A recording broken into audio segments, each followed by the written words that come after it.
大家好，这里是穷奢极欲，一个离不开钱的频道。放眼南亚诸国，朋友们第一时间想到的可能是印度。随着人口总数超车中国，印度成为世界人口最多的国家。作为南亚强权，这几年印度在国际版面相当活跃。在莫迪总理的带领之下，印度尝试在美中竞局中获取更多的利益，因此受到各界的密切关注。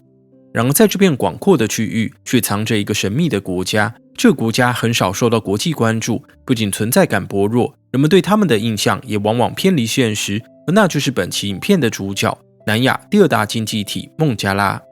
说起孟加拉，有些人对他们的印象是贫穷、拥挤与落后。确实 14.7 万平方公里的狭小国土上，养着超过1亿7千万国民，实际的人口密度在世界非微型国家中排名第一。如此沉重的负担，让独立后的孟加拉遭遇多次大型饥荒。1974年那次，甚至造成超过100万国民死亡。悲惨的过往为这个国家带来落后贫困的形象。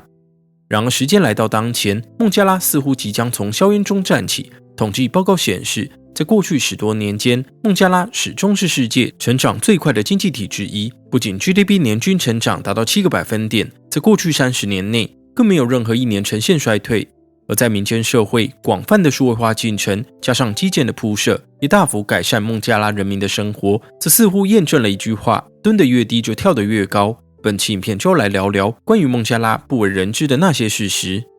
根据经济与商业研究中心2023年底发布的世界经济排名表报告，在192个受观察的国家中，孟加拉的经济成长持续处于高位，此后也将继续攀升。在接下来的2024到2028年，该国的 GDP 年均成长率将来到 6.8 个百分点，并在2038年成为世界第20大经济体。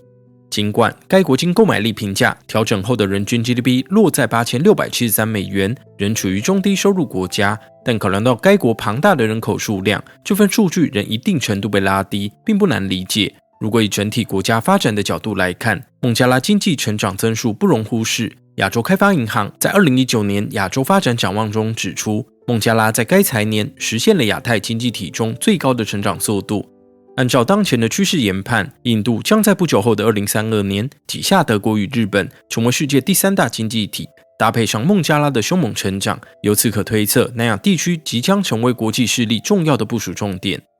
我们过去聊过，孟加拉强大的成衣加工出口业是该国经济稳定增长的重要支柱，也让孟加拉成为仅次于中国世界第2大纺织出口国。这一切之所以实现，背后离不开一位女士——谢赫·哈希娜总理，也就是孟加拉国父独立后首任总统穆吉布的长女。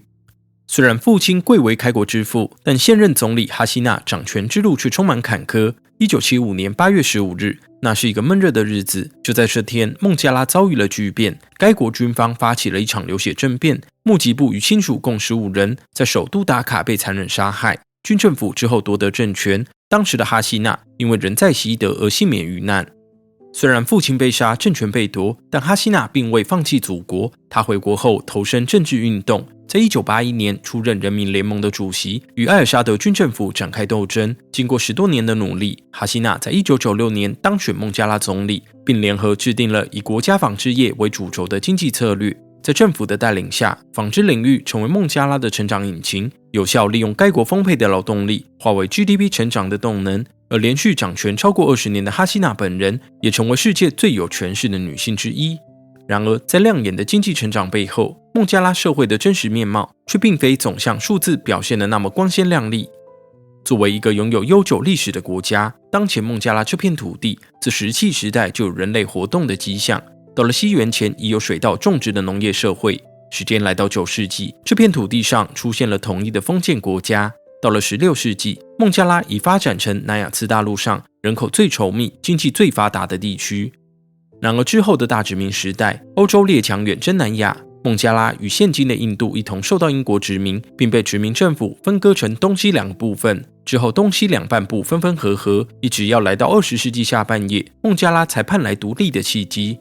独立后的孟加拉是全世界最贫困落后的地区之一，国家内外动荡不断，稠密的人口分布又为经济发展与转型构成强大的阻力。此后发生了多次大规模饥荒，中央政权数度易主，这都增加了这个积弱不振的国家在国际间翻身的难度。时间来到当前，孟加拉经济有显著的发展，但这个国家的民生社会仍藏有不少问题。就像其他第三世界国家的通病，从上而下的严重贪腐、不断啃食的经济命脉，也拖累了施政的效率与成果。过度的城市化发展，大量农村居民涌入首都，造成犯罪率上升，贫民窟的扩大与蔓延，都拖累城镇发展的脚步，也导致许多平权政策难以实行。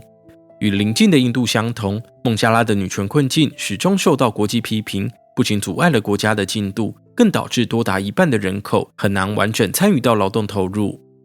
以孟加拉最重要的成衣产业与服饰加工业为例，该国自1970年代后期敲定了主力发展的方针，加上此后发展出的微型信贷计划，让许多底层女性加入到劳动市场，冲高了 GDP 与人均产值。与此同时，孟加拉开始致力在国际间打造温和穆斯林与女性友善的国家形象，但在父权计划与发展主义所堆砌的荣景之下， RMG 产业女性工人的实际遭遇却背离了表面上的叙述，不断恶化的权益问题更成为社会进步的阻力。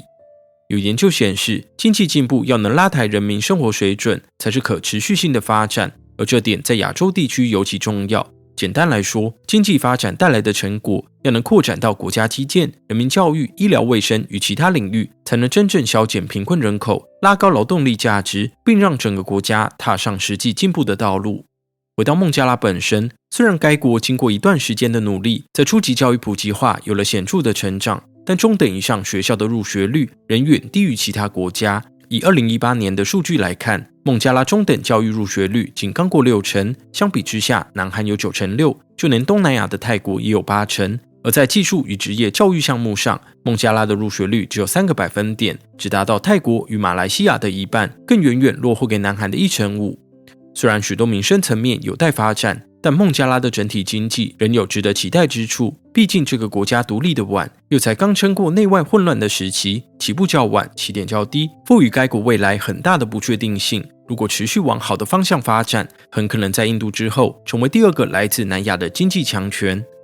对孟加拉政府来说，目前最迫切的问题还是经济转型与拉高民生水准。该国越来越多学者认为，光靠 RMG 产业推动国家前进，天花板属实有限。当局必须尽速找到成衣产业以外的另一大支柱，并借此创造出口机会，同时吸引大规模的境外直接投资，才能分散风险，增加成长动能，并扩大内部就业与人才培训的多元性。总结来说，孟加拉近年经济增速非常可观，未来的发展也受到国际看好，有望携手印度，扩大南亚在世界竞局中的话语权。然而，庞大的人口基数也成为该国最大的不确定性。虽然贡献了劳力，冲高了产值，但也是施政的沉重负担。至于未来会如何发展，就让我们继续观察。好了，这集的穷奢就到这里。对这个话题有兴趣的朋友，不妨在下面留言聊聊你们的想法。喜欢我们的话，可以加入频道会员，除了可以使用可爱的穷奢君贴图，还能支持我们维持日更创作。期待你的加入，拜拜。